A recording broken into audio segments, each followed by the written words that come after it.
लग्न में हमने आपको बताया था पूरा स्वास्थ्य तो आता है, सिर भी आता है। तो सिर में क्या है, सिर में जो अंदर का जो हमारा पोर्शन है ब्रेन वाला ना, ब्रेन वाला जिससे हमारा दिमाग चलता है, वो मंगल से डिनोट होता है। और जो ये खोपड़ी का हिस्सा है जिसमें हड्डी है पूरी, जिसके अंदर वो ब्रेन सुरक्षित है, ये हमारा सूर्य से होता है। तो सूर्य भी इस भाव का कारक है और मंगल भी इस भाव का। अब हम कारक की बात कर रहे हैं इसलिए इसको भी थोड़ा सा कलर यहाँ डाल देते हैं ताकि पता रहे। अब जो द्वितीय भाव का कारक ग्रह है वो है गुरु, तृतीय भाव का कारक ग्रह है वो मंगल, चौथे भाव के कारक चंद्रमा भी हैं, शुक्र भी हैं और मंगल भी हैं। अब कैसे कैसे वो भी आपको क्लियर करेंगे। पंचम भाव के कारक हैं गुरु, छठे भाव के कारक हैं शनि और मंगल, मंगल भी हैं इस भाव के कारक। ठीक है, ये अभी हम आपको धीरे धीरे एक्सप्लेन करेंगे तो आपको क्लियर हो जाएगा। यहाँ के कारक, एक कारक शुक्र हैं, यदि पत्नी के हिसाब से देखेंगे तो शुक्र हैं, और पति के लिए देखेंगे, स्त्री की कुंडली में देखेंगे तो हम पति के लिए देखेंगे तो हम कारक किसको बनाएंगे, गुरु को। पति के लिए देखेंगे तो कारक बनेगा गुरु, माने कि स्त्री की कुंडली में सप्तम भाव का कारक जुपिटर बनेगा। छठे भाव का कारक शनि है, वो सॉरी यहाँ छठे का भी कारक शनि है और अष्टम का भी कारक शनि है। यहाँ का एक कारक सूर्य है और एक कारक गुरु है। ठीक है, इस भाव के कई कारक हैं, सूर्य है, शनि है, बुध है और एक कारक इसका मंगल को भी मानते हैं। अभी हम 3 ही रखते हैं यहाँ पर कारक। चौथा यहाँ पे आय का कारक फिर से गुरु हो जाता है और व्यय का कारक जो है वो हमारा व्यय भाव का कारक, एक तो यहाँ पर केतु होता है और एक शनि भी होता है। ठीक है, अब ये कारक हमें कैसे याद हो, ये आई समस्या सबसे बड़ी। तो देखिए हमने आपको पहले ही बता दिया कि लग्न में हमारा पूरी पर्सनैलिटी है, पूरा स्वास्थ्य है, तो उसकी वजह से सूर्य कारक हो गया। यानी कि अगर हम किसी की हेल्थ का विचार करेंगे तो लग्न, लग्नेश यानी लग्न की पोजीशन कैसी है, यानी लग्न में कैसे ग्रह पड़े हैं, लग्न के ऊपर कैसे ग्रहों की दृष्टि है, तो वो लग्न की स्थिति बता देगा। और लग्नेश चंद्रमा कैसा है, यानी चंद्रमा कैसी राशि में है, चंद्रमा पक्ष बली है, चंद्रमा दिग्बली है। खास करके पक्ष बली देखना तो बहुत ही अनिवार्य है चंद्रमा के लिए। यदि हमारा लग्नेश या कोई भी घर का स्वामी जब चंद्रमा बनेगा तो चंद्रमा के लिए पक्ष बल सबसे महत्वपूर्ण है। पक्ष बल कैसे देखते हैं कुंडली में, ये हमने इसका आपको वीडियो पहले बनाया है, वो आप चेक कर सकते हैं उसको, है ना। तो अब ये हुआ, तो लग्न की पोजीशन यानी कि लग्न पे कैसे ग्रहों का प्रभाव है। सपोज मान लीजिए ये शुक्र ही बैठा हो तो लग्न को शुक्र देख रहा होगा, गुरु ही बैठा हो तो गुरु देख रहा होगा। तो इससे हमें मालूम चलेगा कि यहाँ पे शुभता आ रही है क्योंकि शुभ ग्रहों का प्रभाव। तो ये लग्न की स्थिति हो गई। लग्नेश की स्थिति, जहां कहीं चंद्रमा बैठा है उसके ऊपर देखेंगे कैसा प्रभाव है, वो कैसी राशि में है, किसके साथ बैठा है, उसकी किसके साथ पीएसी हो रही है। पीएसी माने प्लेसमेंट, ए माने एस्पेक्ट, उस पर दृष्टि, और सी माने कंजक्शन यानी कि किसकी युति में बैठा है।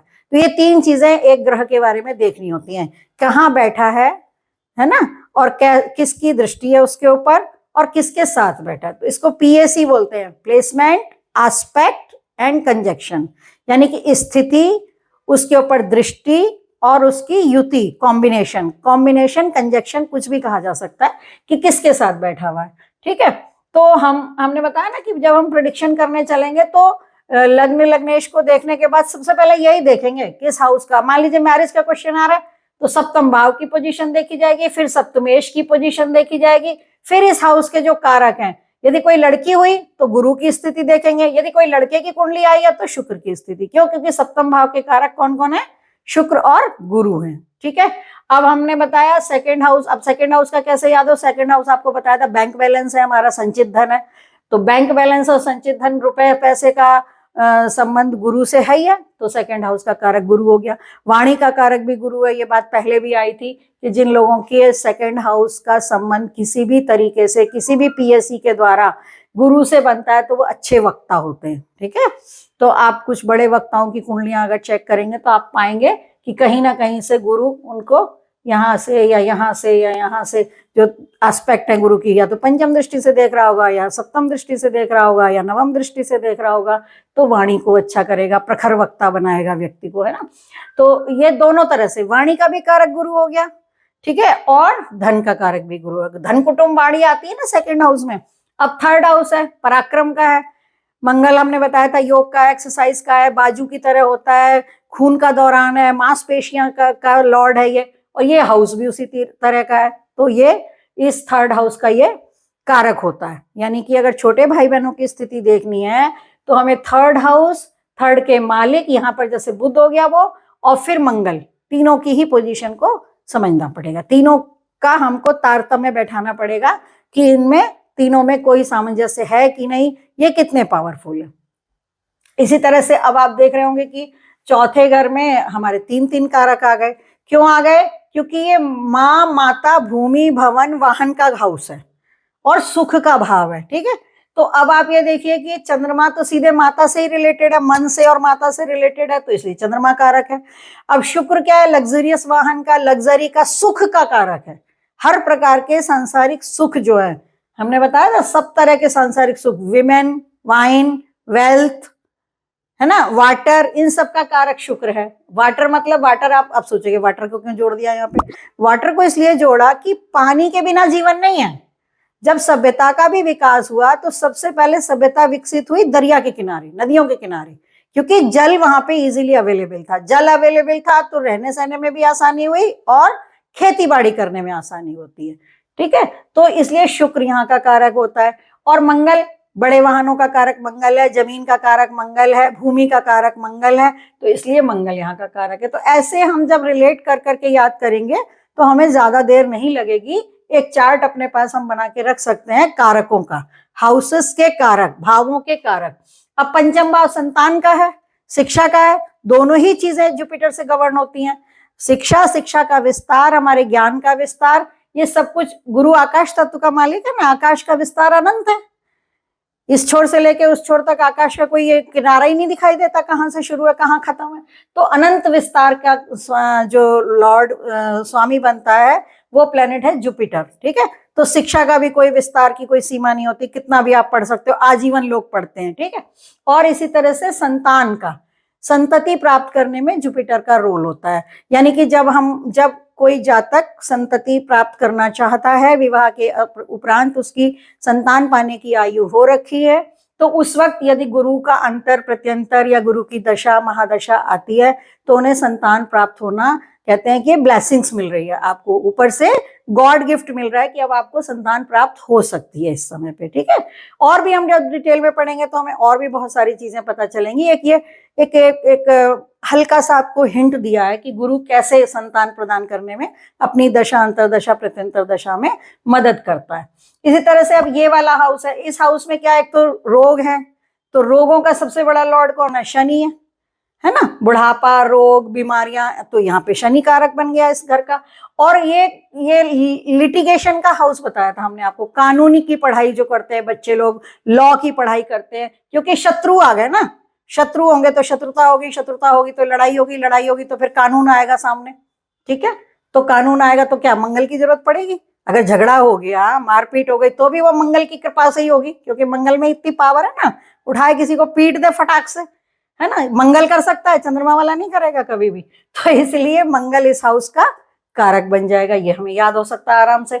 अच्छा, शुक्र, वैसे ही हमने विमेन बताया, विमेन से रिलेटेड सारी चीजें, विमेन श्रृंगार की, पार्लर की चीजें, सजावट की चीजें, गहने, कपड़े, ये सारे शुक्र के। तो पत्नी किसी को चाहिए, यानी कि जब विवाह की योग हो, उम्र हो, विवाह योग उम्र आई लड़कों की, और ये आया प्रश्न की पंडित जी शादी करनी है बेटे की, तो कृपा करके जरा बताएं कब शादी होगी या क्या है। तो हम क्या देखेंगे? इस हाउस की पोजीशन देखेंगे कि सप्तम भाव की पोजीशन कैसी है। सप्तम भाव पीड़ित तो नहीं है, स्वस्थ है कि नहीं है। और भावेश, भावेश की पोजीशन देखेंगे कि भाई भावेश कहाँ बैठा है, केंद्र में है, त्रिकोण में है, अपने घर में है, अपने मित्र के घर में, आदि आदि।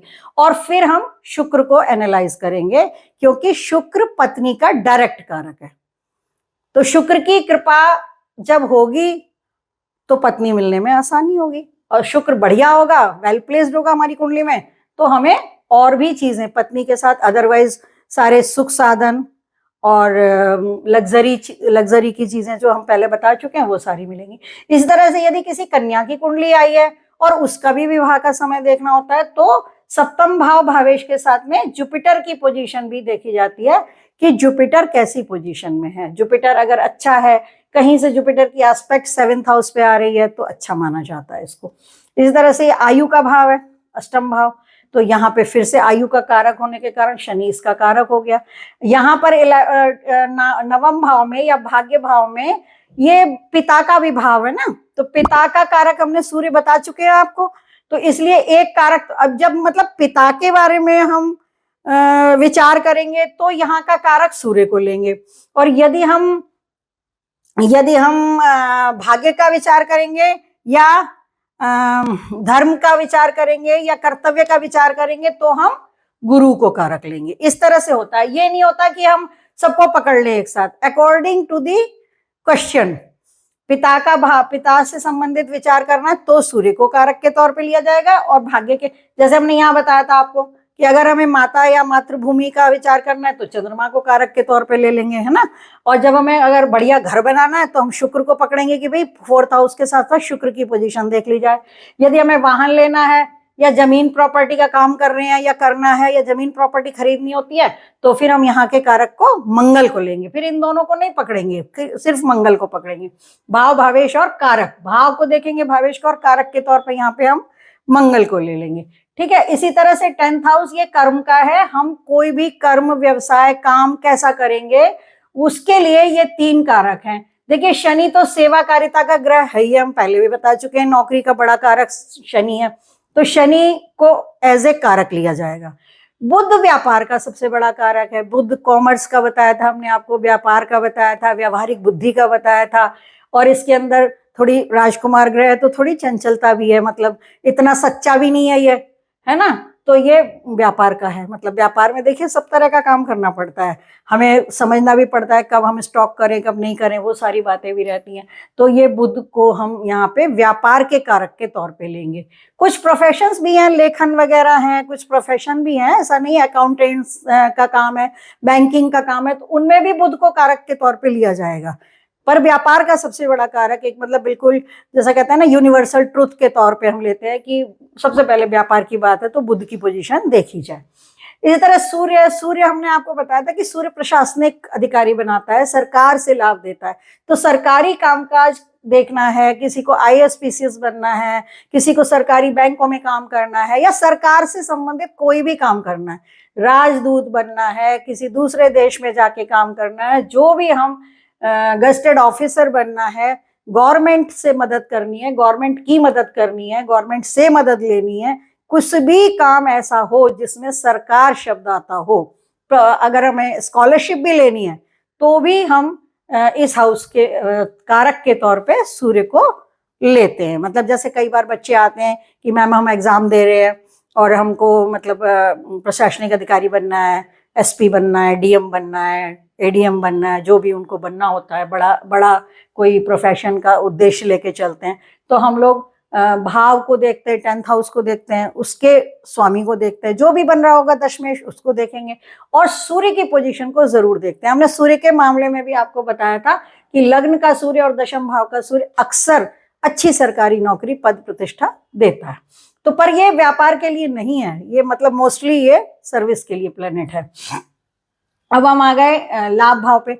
लाभ भाव का भी कारक ग्रह गुरु है ना, क्योंकि लाभ होगा तो विस्तार होगा, ऐसे समझ के इसे याद कर सकते हैं हम। अच्छा, इसी तरह से ये मोक्ष का है, जेल का है, अस्पताल का है, तो व्यय भाव के कारक केतु और शनि है। मोक्ष के लिए केतु को देखते हैं, यदि कोई मोक्ष की कामना से आया है, साधु सन्यासी महात्मा लोग आते हैं, वो पूछते हैं भाई हमारी कुंडली में मोक्ष का योग है कि नहीं है, सन्यास के योग है कि नहीं, क्या हम सन्यासी हो सकेंगे कि नहीं, विरक्त हो पाएंगे कि नहीं हो पाएंगे, तो केतु विरक्ति देने वाला प्लेनेट है ना, तो इसलिए केतु यहाँ का कारक हुआ। और साथ में शनि भी वही आयु का है, जेल का है, मुकदमेबाजी का है, गिरफ्तारी का है, ये सारे पॉइंट हमने आपको बताए थे, दुख देने का है, आत्महत्या का है, मतलब ऐसे जो कुछ कुछ एरियाज हैं उनका जो लॉर्ड है ना वो शनि बनता है। तो ये एक्चुअली ये हाउसेस इन्हीं के नाम पर है, मतलब ऐसा समझ लो आप। तो अब हमने भावेश को पढ़ा आज और कारक को पढ़ा। तो ये जो हमने रेड कलर से लिखे हैं ये कारक हैं इसमें। तो ये कारक हमको समझने पड़ेंगे, पूरे अपने ध्यान में रखने पड़ेंगे। जब भी हम किसी भी हाउस की या किसी भी प्रश्न के अनुसार हाउस की एनालिसिस करेंगे, हमेशा इनको भी दिमाग में रखना है, इनको भूलना नहीं है हमें, है ना। तो आज के लिए हम इतना ही करेंगे, और अब अगले वीडियो में हम आपको महादशाओं के बारे में बताएंगे कि महादशाएं कितने कितने साल की होती हैं और वो कैसे प्राप्त होती हैं। और आज के वीडियो में अगर आपका कोई प्रश्न है तो उसे कमेंट बॉक्स में डालिए, हैं, और अगर आपका कोई पर्सनल क्वेश्चन है तो उसको आप मेल कर सकते हैं। तो रुचिकर और सरल ढंग से ज्योतिष को पढ़ने के लिए जुड़े रहिए अक्षर ज्योतिष चैनल के साथ। और आज के लिए इतना ही। जय हिंद, जय भारत।